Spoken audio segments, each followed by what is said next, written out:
ساری کتابیں رمضان میں نازل ہوئی، چاہے وہ تورات ہو، چاہے وہ انجیل ہو، چاہے وہ زبور ہو، ساری کی ساری کتابیں رمضان میں نازل ہوئی، اور پورا کا پورا قرآن کریم رمضان میں نازل ہوا۔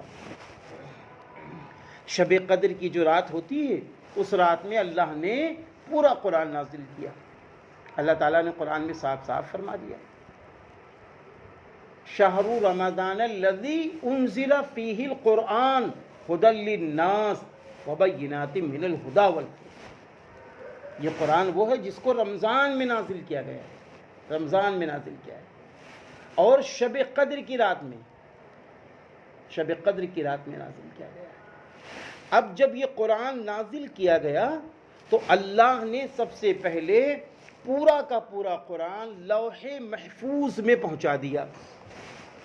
لوح محفوظ جہاں قرآن کی حفاظت کی جگہ ہے اللہ کے ہاں، یہ پورا قرآن وہاں پہنچا دیا گیا شب قدر کی رات میں۔